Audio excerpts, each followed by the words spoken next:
Welcome everyone, Questini here with a discussion about Total War Warhammer 2 and some of the things that it does better than Warhammer 3. Also some of the things it does worse, without a doubt, because there are obviously things that Warhammer 2 does certainly worse than Warhammer 3. I think like Warhammer 3, if we're being honest about it, like Warhammer 3 is the best game in the series, in the sense of the Warhammer games, and one of the best Total War games in general. But really, there are certainly issues it has, compared to, say, 2. Now, see, let's be clear on this. 2 did not launch in a great state. The way Warhammer 2 was handled for a fairly good amount of time, actually, was not really that great. But Creative Assembly in 2 actually did improve upon the situation. Whereas in 3, yeah, they've added some things, they've improved certain things, but they have left a bunch of issues unresolved to this very day. Now, one of the things I really like about 2, and this is very clear the moment you actually start playing battles in 2, is just the flow of battles. I'm not talking about the speed, though the battles themselves can be considered faster paced. They certainly are going to be faster paced, but like I'm just talking here like you give an order, right? To a unit. You give an order, that unit is going to respond. And it's impactful as well. You have archers actually shooting for your formation to actually hit enemy lords, so tar pitting, so the enemy can't just throw themselves against your army and just expect to survive. That is not going to happen in 2. And it's much better for it, I should add, because of that particular situation, because it means like one of the tactics that is used in 3 is to just like, yeah, use the enemy tar pit against them. Now, I'm not quite sure why Creative Assembly changed the way the battles work, but like battle balance, I can understand. You know, nerfing range units, maybe slowing down the pace. Okay. Though I think we can all agree, like, the way siege, like, how long sieges last right now, yeah, that might be a bit too long. But, like, but one thing I will not understand for the life of me is, like, unit responsiveness. So, like, in this game, you give an order, it's immediately followed. Like, there's very few situations where units will flat out not follow your orders. Like, that is a rarity, a significant rarity in this particular game. I mean, it might happen occasionally, sure. And there's some issues with, like, AI targeting priorities and all that kind of stuff. And certainly the AI is worse here than it is in 3. Like, if you think the AI in 2 is in any way better than the AI in 3, it's like, no. It just cheats more. That's the difference. That's a key. That's a real significant difference. But outside of that, like, yeah, it's not really that the AI is better. It's just like it gets significant benefits. This is a battle on normal. And even on normal difficulty, there still are plenty of cheats available for the AI. Right, so they're finally going down right there.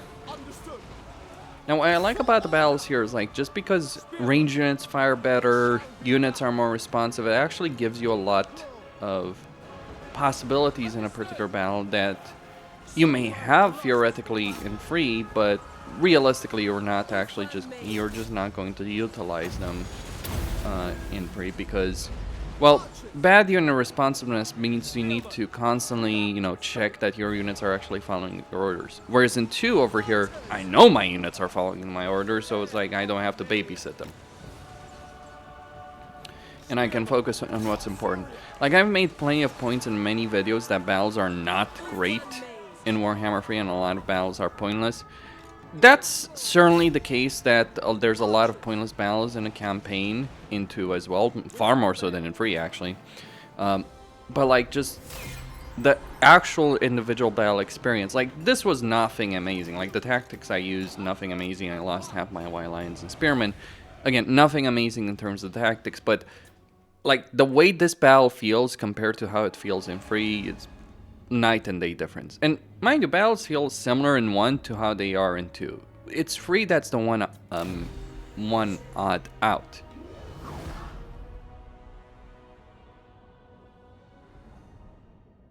So if there was anything I would change, it's like that. It's control, range units just in general responsiveness, and range units being able to shoot better. Mods apparently can fix that, like Radius, for instance, which I'm using in Free, actually has much better range units responsiveness or shooting capability. The Assure have triumphed. But there's some serious pathfinding issues in Free that are not necessarily going to you're not necessarily going to see in My lady disapproves. that you're not necessarily going to see in How can I assist you? in Warhammer 2. Now, of course, there are going to be downsides in Warhammer 2. So anything related to like difficulty, this is a campaign on hard with normal, in the Vortex campaign with normal battle difficulty, and it's absurd. Like, this is, like, I could have played this on Legendary, absolutely. I am not putting myself for that experience again. Like, if there's any reason I would never play Warhammer 2 again in a full campaign, it's the difficulty scaling is fucking horrible. Like, this is hard, and I would say the scaling of difficulty, and when I say scaling of difficulty, I mean cheats. It's not like, oh, the AI is better in 2. That's what some people will say again and again. No, it's not better in 2 than it is in 3. Like, you see this movement of this army through attrition? Yeah, the Warhammer Free AI may do a lot of stupid shit, but it's actually a lot better in this respect. Now, it might fall for an ambush like this, it might fall for a bunch of things, absolutely.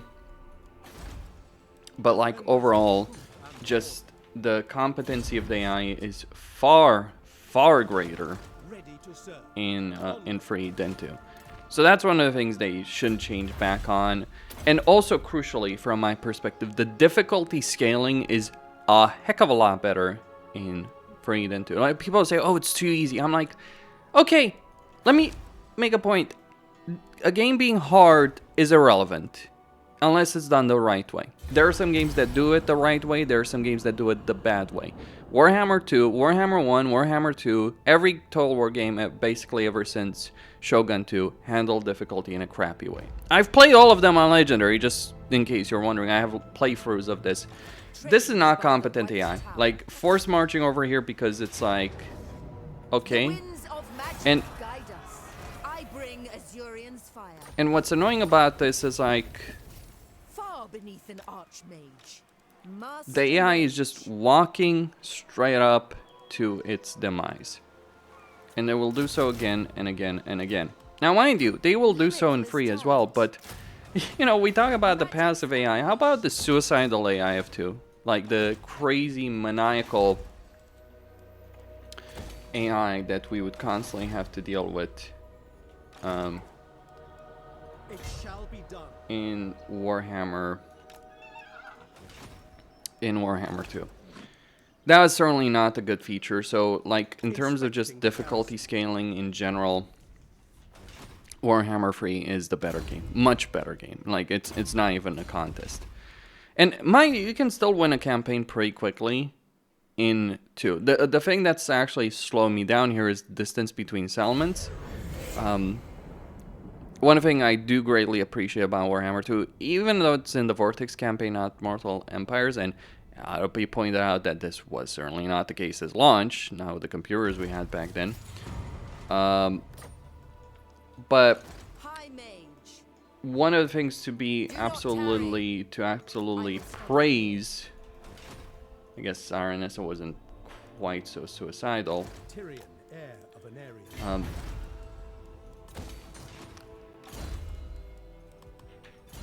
Right. But one of the things to praise about Warhammer 2 in particular is like the Potion of Speed update, which, yeah, it vastly improved performance. Like, this runs better than Realms of Chaos. It's not a question like Mortal Empires. It's like, how does it run compare... Oh, a mage. Nice. You can get another mage. I know the way. How does it run here Loyal. I second this. versus... Marching out. How does it run here versus Realm of Chaos? Yeah, this runs better than Realms of Chaos. Protector of the Not really a dispute, I feel. champion of the Ever Queen. I am honored. That's kind of one of the things that I think Warhammer 3 really needs. It needs its own Potion of Speed update. I lust for battle. That's absolutely a critical element that Warhammer 3 lacks right now. Like, just a patch that really improves performance There is glory is something that's utterly missing. It does need a better auto-resolve. Like, you know, I complain a lot about it, but, you know, the problem with auto-resolve in Warhammer 3 is more so a settlement auto-resolve. Absolutely. Like, I feel... When I'm thinking about the way auto-resolve should work, like, Warhammer 2's auto-resolve was utter garbage for both you and AI. It got better, but it would never got into a situation where I would be happy with it, personally. Warhammer 3's auto-resolve problems High Elven Archmage. are... Okay, Arnessa just committed suicide. Elfarian helped her on her way. Effectively there. With respect to that. So, auto-resolve, You sound better in 3, except settlements. The problem is, settlements are actually a pretty big deal. Like, garrisons in 2 can take a hike. Like, at least some of the garrisons, right? They're not all horrible, but, like, you look at the tier 3 garrisons, like, yeah, you wonder why SFO and Radius have significantly more powerful garrisons. It comes down to... how things were handled. How things were handled in Warhammer 2 with respect to that. So yeah, garrisons ridiculous, and like I look at the garrison of Sartosa over here. Mind you, there's no garrison building over here. There's no building that's increasing the garrison, and yet it's got 20 units. That is not a good design. And it never was. Like, I'm not, like, just, you know, like, in hindsight, no. It never was. Like, like, anything related to how difficulty scaling was handled, or these ridiculous garrisons, like, you can kind of accept it for something like Sartosa, but the tier 3 settlement having that many units, to be fair, at least they were field battles, so they were not annoying siege battles, but like when you had to deal with, generally speaking, a stack or multiple stacks, like you can see over here, Noctilus is already preparing another stack after losing anything. Terranok may be producing another stack. This is the campaign situation, the campaign dynamic we will have to deal with again and again and again during the course of a campaign in Warhammer 2, and certainly something I feel that CA should never replicate again. Well, like garrisons. I think like garrisons should be dynamic. You should choose to put units in it. The forts of Pharaoh, yeah, those were not particularly great. You can see Terranok just deciding to get out of there. You called her servant of the king. Just because it's not particularly friendly.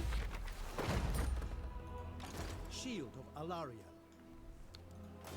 Okay. Invocation Ovation. Now, the end turn timer is better, just the loading times are better. To adventure. Potion of Speed, like, Warhammer 3 is just so bloated with so much mess. Like you can kind of tell, like, CA doesn't play their own games, because if they did play their own games, they would not do something like this. But they throw so much stuff from a visual standpoint, and this has always been kind of an issue for Creative Assembly. And one of the downsides, like, yeah, Warhammer, like, let me put it like this. Warhammer 2 doesn't necessarily look that worse off. I'd say the UI in general of, the UI of 3 in general looks better at the moment. Not the launch one, but at the moment, the way they ultimately decide to handle it, yes, it looks better. Colors could use some changes and all that. Oh, we got... Malekith. That's gonna be a nasty one. Gonna be a really nasty one. Not sure what he's doing over here, but I guess we're just going to have to deal with him. Starting out. Honor calls. Champion of the Ever Queen. And yeah, the Dread Spear stack. Anyone telling me that the AI was good in this game? Against the darkness. No, it was not. Mage of It Sapphire. really was not.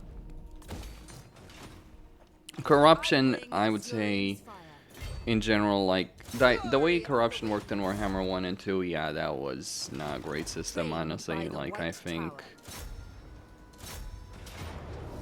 in general, like, just the corruption system could really use a kick.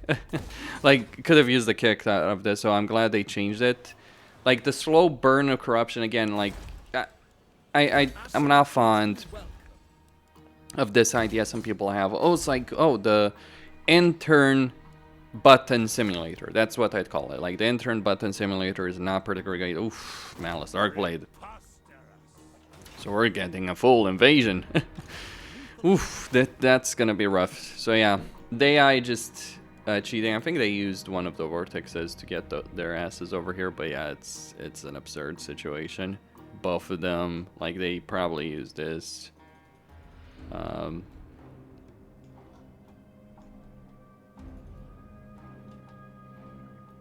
Or not necessarily, but really, they just teleported their asses around, because I really doubt that Malekith and Malice Darkblade just ended up over here. Oh, Noctilus again. It does get crowded, doesn't it? The AI aggression does have one benefit. It certainly makes things more lively, but it just pushes you into the end-turn button simulator.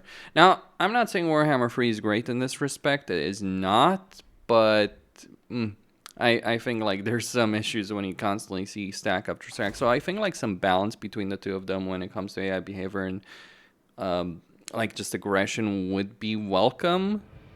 But as opposed to the constant suicidal behavior, which you can and should exploit. If you're playing Warhammer 2 ever, exploit this, because you know what's going to happen. You know the AI is going to rush in to get itself killed. Take advantage of it. That's what I would advise people to do.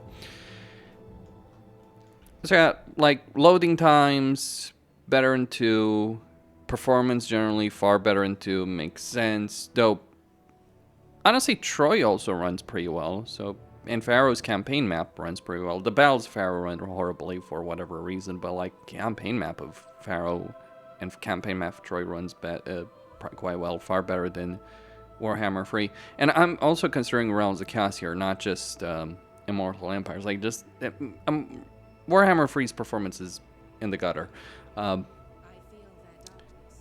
Flow of battles, pacing of battles, anything related to difficulty in battles or campaign, like, 3 does it far better.